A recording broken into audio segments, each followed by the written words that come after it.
والمحدثين والمفسرين والفقهاء والجزاء. أما بعد فأعوذ بالله من الشيطان الرجيم. بسم الله الرحمن الرحيم. يا أيها النبي إنا أرسلناك شاهدا ومبشرا ونذيرا. صدق الله مولانا العظيم وصدق رسوله النبي الكريم. اللهم صل على سيدنا ومولانا محمد وعلى آل سيدنا ومولانا محمد وبارك وسلم. یا رب صل وسلم دائما ابدا على حبيبك خير الخلق كلهم. هو الحبيب الذي ترجى شفاعته لكل هول من الاهوال المقتحمين. عزیز سامعین محترم بھائیو دوستو بزرگو، اللہ رب العزت نے جناب نبی پاک صلی اللہ علیہ وسلم کو انسانوں کے لیے اسوہ حسنہ بنایا ہے کہ انسان اللہ کی اطاعت اور فرم برداری کو کس طرح سر انجام دے، زندگی گزارنے کا اصول اور طریقہ اس کو کون سا اختیار کرنا چاہیے. اس کے لیے نبی پاک صلی اللہ علیہ وسلم کی زندگی انسان کے لیے بہترین نمونہ ہے.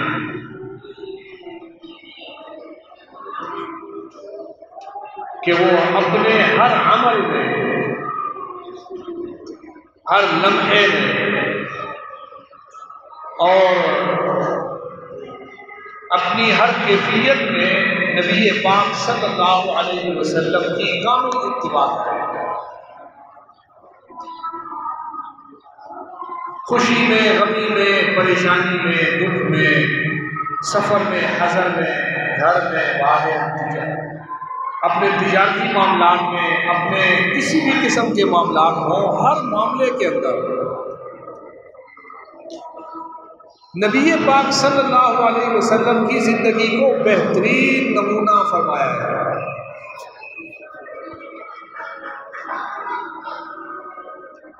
اگر کوئی آدمی نبی پاک صلی اللہ علیہ وسلم کی زندگی پر چلتا ہے اور اس کی اتباع کرتا ہے، اس کو اپنے لیے اسوہ حسنہ سمجھتا ہے اور پیروی کرتا ہے، یہ آدمی ہر حالت میں دنیا اور آخرت میں کامیاب قرار پاتا ہے. اور مومن اس وقت کامل مومن کہلاتا ہے کہ جب وہ دین کو اپنا مطمع نظر بنا لے، اپنا معیار بنا لے، دین کو اپنے سامنے رکھے. کائنات میں بہت سارے انبیاء کرام اللہ رب العزت نے مبعوث فرمائے ہیں اور ہر پیغمبر اپنی فضیلت میں اور اپنے مقام اور مرتبے میں بے مثال ہے. کوئی پیغمبر مقام اور مرتبے میں کم نہیں ہے. کسی پیغمبر کو کسی عمل میں، فضیلت میں دوسرے سے افضلیت تو حاصل ہے، لیکن کسی پیغمبر کو مقام اور مرتبے میں کم نہیں کہا جا سکتا. سب اللہ کے محبوب ہیں. اور جیسا کہ کہا گیا ہے کہ نبوت کا مسئلہ ایسا ہے کہ یہ زیادہ عبادت کرنے سے نہیں مل جاتا. ایک آدمی بہت نمازیں پڑھتا ہے، بہت روزے رکھتا ہے، بہت حج اور زکات ادا کرتا ہے، بہت بڑا نیک ہے تو وہ نبی بن جاتا ہے. ایسی بات نہیں ہے. نبوت محنت سے نہیں ملتی، یہ اللہ کی خاص عطا ہے. اور اللہ رب العزت جس کو نبی بناتا ہے اس پیغمبر کو پیدائشی طور پر نبوت کے لیے مقرر کر کے بھیجتا ہے. اس لیے امت مسلمہ کے اس بات پہ اتفاق ہے کہ کائنات کے سارے مسلمان، سارے کے سارے نیک، متقی، پرہیزگار، اولیاء، غوث، کتب، ابدال، حتیٰ کہ تابعین، طب تابعین، اولیاء، بزرگان دین، صحابہ کرام، سب کے فضائل اور مناقب کو جمع کر لو تو ان کا مقام اور مرتبہ کسی ایک نبی کے برابر نہیں پہنچ سکتا۔ ساری کائنات کے ولیوں کا مقام اور مرتبہ جمع کر لو، کسی ایک صحابی کے برابر ان کا مقام اور مرتبہ نہیں پہنچ سکتا۔ حضرت عبداللہ بن مبارک رحمۃ اللہ علیہ سے کسی نے پوچھا تھا کہ صحابی رسول حضرت معاویہ رضی اللہ عنہ کا مقام زیادہ ہے یا حضرت عمر بن عبدالعزیز رحمہ اللہ کا مقام زیادہ ہے؟ تو آپ نے فرمایا تھا کہ تم ان دونوں کے بیچ میں کیا سوال کرتے ہو مقابلہ کر کے؟ ایک صحابی رسول ہے، ایک تابعی ہے۔ صحابی کی فضیلت صحابی ہونے کے اعتبار سے بہت بلند ہے۔ ساری کائنات میں جتنے تابعین ہیں ان کا مقام کسی ایک صحابی کے برابر نہیں پہنچ سکتا۔ تو عبداللہ بن مبارک نے فرمایا کہ حضرت عمر بن عبدالعزیز کا مقام حضرت امیر معاویہ کے مقابلے میں کیا پوچھتے ہو؟ حضرت امیر معاویہ جس گھوڑے پر سفر کرتے تھے اس گھوڑے کی ناک میں جو دھول اور مٹی جا کے گرتی تھی نا، وہ دھول اور مٹی کی عمر بن عبدالعزیز سے افضل ہے، کیونکہ وہ صحابی ہیں، ان کا مقام صحابیت ہے، ان جیسا کوئی نہیں ہو سکتا۔ اور یہی ترتیب ہے انبیاء کے باب میں۔ سارے نبیوں کو اللہ نے فضیلتیں عطا فرمائی ہیں، ساری کائنات کے انسانوں کی فضیلتیں جمع کر لو، ولیوں اور بزرگوں کی، صحابہ اور تابعین کی، کسی نبی کی فضیلت کے برابر ان کا مقام نہیں پہنچ سکتا۔ اور پھر ہمارے جناب محمد الرسول اللہ صلی اللہ علیہ وسلم، جنہیں اللہ نے ہماری جانب مبعوث فرمایا اور ہمیں جن کا امتی بنا کر بھیجا، اس نبی کا مقام اور مرتبہ یوں ہی سارے نبیوں سے افضل اور اعلیٰ ہے۔ آپ کا مقام اور مرتبہ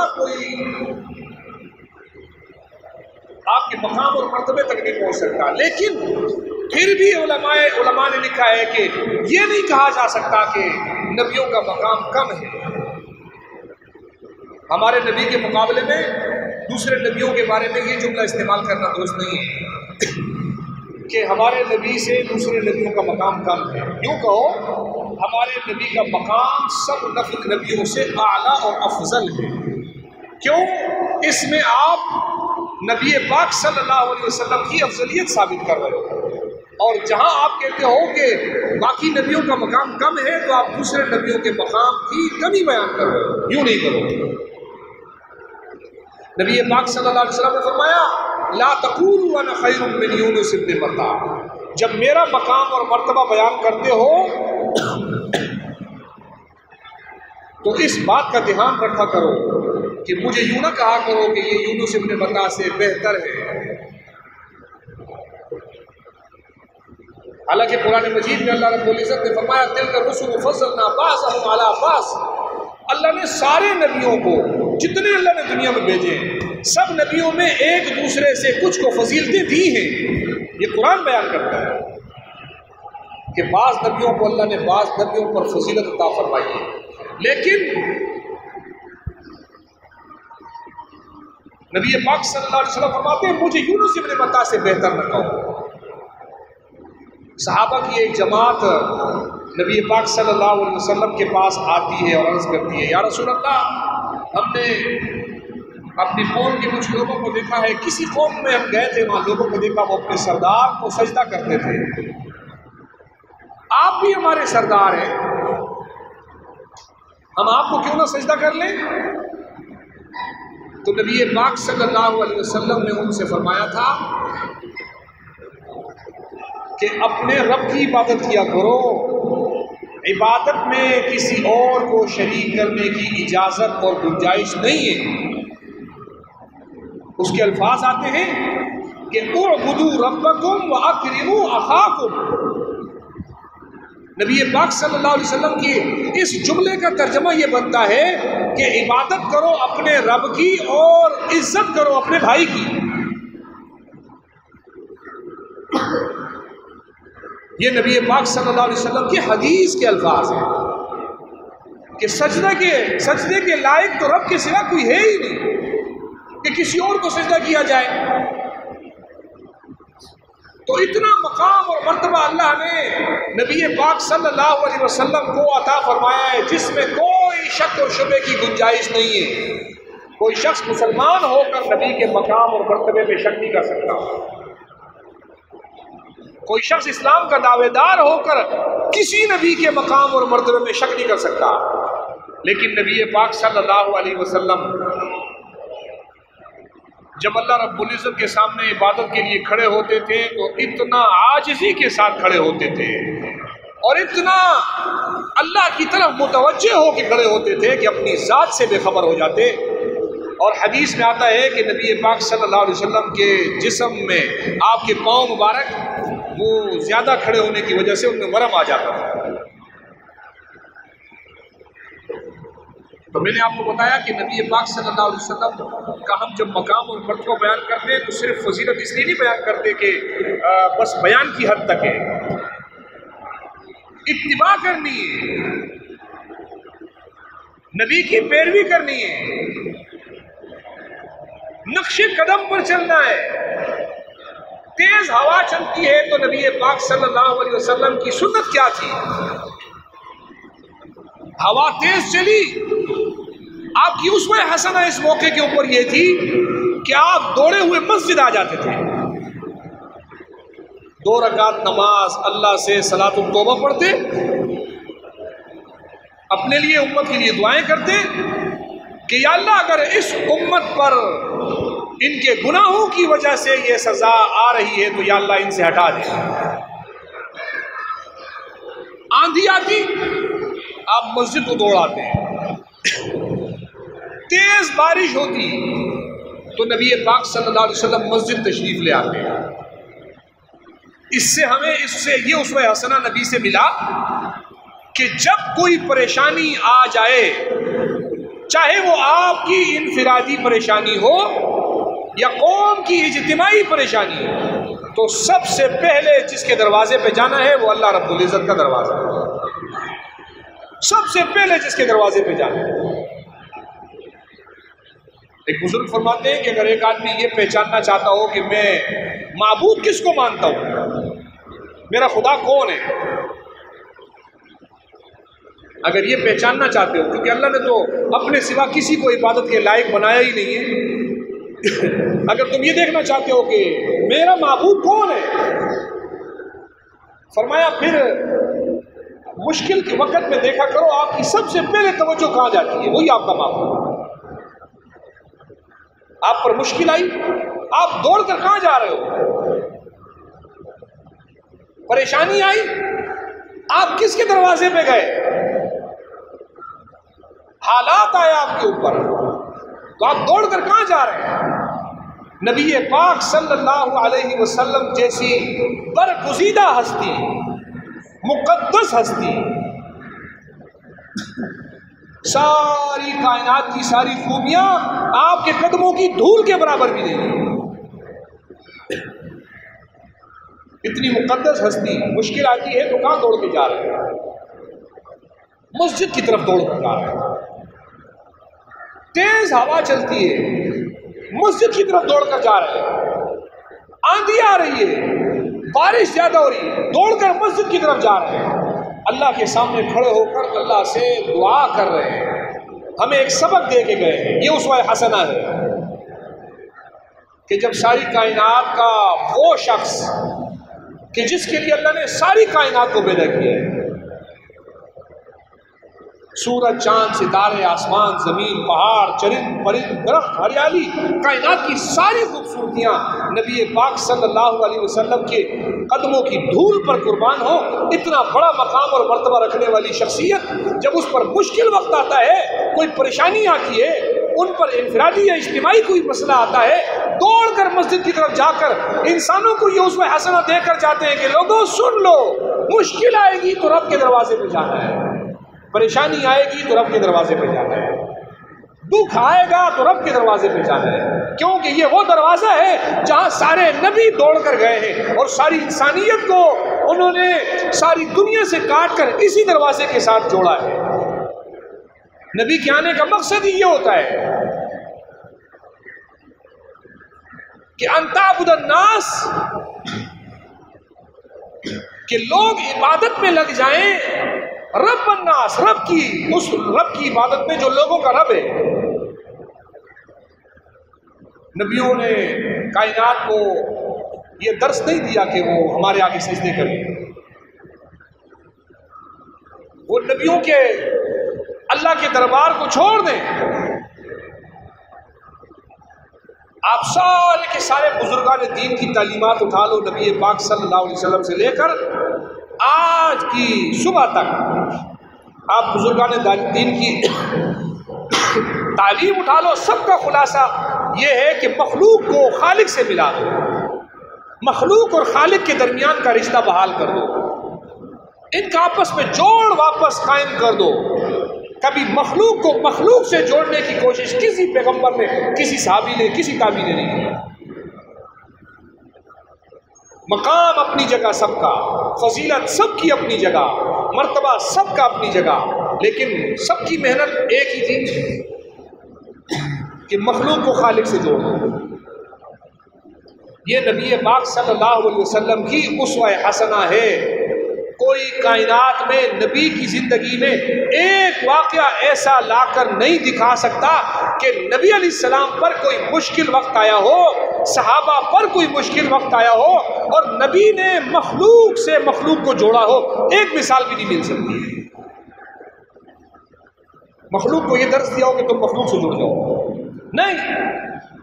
بدر میں 313 لے کر گئے، اپنی 13 سالہ محنت کا خلاصہ بدر کے میدان میں لے کر گئے ہیں، دشمن 1000 آ گیا، تیروں اور تلواروں سے لیس ہو کر، گھوڑے اور جو ہے وہ آلات جنگ کو اپنے ساتھ لا کر، ادھر 11-12 تلواریں ہیں، ادھر جناب چند گھوڑے ہیں، باقی پیدل ہیں، کسی کی پاؤں میں چپلیں بھی نہیں، اکثریت کی پاؤں میں چپلیں نہیں تھی۔ تو کیا ہوا؟ ادھر صحابہ جنگ کر رہے، نبی خیمے میں بیٹھ کر اللہ کے آگے ہاتھ اٹھا کے دعا کر رہے۔ حضرت ابوبکر صدیق رضی اللہ عنہ کے بارے میں آتا ہے، وہ نبی پاک صلی اللہ علیہ وسلم کے پیچھے بیٹھے ہوئے اور آپ جب ہاتھ اٹھاتے اللہ کی طرف، ہاتھ اٹھاتے اٹھاتے اتنا بلندی پہ چلے جاتے کہ آپ کے کندھے سے آپ کی چادر، جس کو ہم کملی کہتے ہیں، چادر گر جاتی۔ حضرت ابوبکر پھر چادر کو سیدھا کرتے، پھر آپ ہاتھ اٹھاتے اٹھاتے اتنی بلندی کی طرف ہاتھ لے جاتے، اللہ سے دعا کرتے کرتے آپ کی چادر گر جاتی اور دعا کر رہے ہیں، اللہم ان تہلک ہذہ العصبہ فلن تعبد ابدا۔ اے اللہ اگر آج کے دن میری یہ تیار کی ہوئی جماعت مار دی گئی، دنیا سے چلی گئی، تو یا اللہ پھر تیری کوئی عبادت کرنے والا دنیا میں نہیں ہوگا، یہ تو میری جماعت ہے۔ یہ بڑا معنی خیز جملہ ہے، بدر کے میدان کا یہ جملہ بڑا معنی خیز ہے۔ اے اللہ اگر صحابہ نہ رہے تو تیری عبادت والا کوئی نہیں بچے گا۔ علماء نے لکھا اس معنی کے، اس لفظوں کے معنوں پہ غور کرو کہ نبی یہ دنیا کو پیغام دے رہا ہے کہ یہ صحابہ یہی لوگ ہیں جو خود بھی اللہ کی بات کریں گے اور بعد والی نسلوں کو بھی اس کام پر لے کر آئیں گے۔ یہ نہیں رہے تو کچھ نہیں بچے گا۔ اسی لیے جس کے پاس آج بھی صحابہ نہیں، اس کے پاس کچھ بھی نہیں ہے۔ ان تہلک ہذہ العصبہ فلن تعبد ابدا، دنیا میں کوئی تیری عبادت کرنے والا ہوگا نہیں، کیونکہ یہی تو میری 13-14 سال کی محنت ہے، جس محنت کے نتیجے میں میں نے 313 لوگ تیار کیے۔ ہمیں یہ اسوہ حسنہ نبی پاک صلی اللہ علیہ وسلم دے کر گئے، اپنی زندگی میں 27 جنگیں لڑی ہیں، مشکل سے مشکل وقت آیا ہے، لیکن توجہ کس کی طرف کی؟ صرف اللہ کی طرف۔ دائیں بائیں نہیں دیکھا، اپنے وسائل کو نہیں دیکھا، اپنے آلات کو نہیں دیکھا۔ ہماری تو مثال ہے، ہم پہلے دنیا کی طرف دوڑتے ہیں، رب کی طرف بعد میں جاتے ہیں۔ جب ساری دنیا سے مایوس ہوتے ہیں پھر رب کی طرف جاتے ہیں۔ مشکل آئی، اب مشکل ٹالنے کے لیے پہلے اس کے دروازے پہ گئے، پھر اس کے دروازے پہ گئے، پھر اس کے دروازے پہ گئے، پھر اس کے، کسی سے قرضہ مانگ رہے ہیں، کسی سے بھیک مانگ رہے ہیں، کسی سے کچھ، ساری جگہوں سے مایوس ہونے کے بعد مسجد میں جاتے ہیں، یا اللہ کوئی کچھ نہیں کر رہا، اب تو کر۔ او بھائی پہلا دروازہ یہ تھا، ادھر گیا کیوں؟ ترتیب الٹ دی تم نے، تمہیں پہلے یہاں آنا چاہیے تھا۔ دنیا سے امیدیں رکھتے کیوں ہو؟ تم جن کے دروازوں پہ جاتے ہو وہ خود رب کے طرف دیکھ رہے ہوتے ہیں، وہ خود رب کے محتاج ہوتے ہیں۔ اللہ تعالیٰ نے قرآن مجید میں فرمایا یا ایھا الناس انتم الفقراء الی اللہ، الناس یا ایھا الناس، اے لوگو، اے مخلوق کے انسان اور جنوں، یہ ان دو کو اشارہ ہے، انسان ہو جن ہو جو ہو، فرمایا انتم الفقراء الی اللہ، تم اپنے اللہ کے بھکاری ہو، تم اللہ کے محتاج ہو، اللہ کے منگتا ہو، کسی اور کے محتاج ہو، کسی اور کے منگتا ہو، کسی اور کے بھکاری ہو، قرآن میں تو نہیں ہے۔ ایک دربار بتایا اللہ نے، انتم الفقراء الی اللہ، تم اللہ کے محتاج، بس رب کی محتاجی کے سوا تم کچھ بھی نہیں ہو، ایک دربار کے بھکاری ہو تم، ایک دربار کے منگتا ہو، جس کی طرف تمہاری نگاہیں ہیں، جس اللہ کی طرف تمہیں نگاہیں کرنی ہے۔ سن لو، کائنات کا ہر ولی، ہر صحابی، ہر تابعی، ہر نبی کی نگاہیں اسی دربار کی طرف ہیں۔ تو ولیوں کو ماننا اور نبیوں کو ماننا یہی کہلاتا ہے کہ جہاں نگاہیں ولیوں اور نبیوں نے رکھی، ہماری نگاہیں بھی وہیں ہو جائیں۔ لیکن میں نے بتایا ہم پہلے دنیا کو آزماتے ہیں، ہم پہلے مخلوق کو آزماتے ہیں، یہ ایک ہماری عادت بن گئی ہے، دوڑ کر جاتے ہیں کسی کی طرف، مخلوقات سے مایوس ہو جاتے ہیں۔ جتنا ٹائم ہم نے مخلوقات کو راضی کرنے میں لگایا ہوتا ہے، اگر ہم اس میں سے تھوڑا سا بھی نکال کر اللہ کو راضی کرنے میں لگا دیتے نا، اللہ ہم سے راضی ہو جاتا ہے۔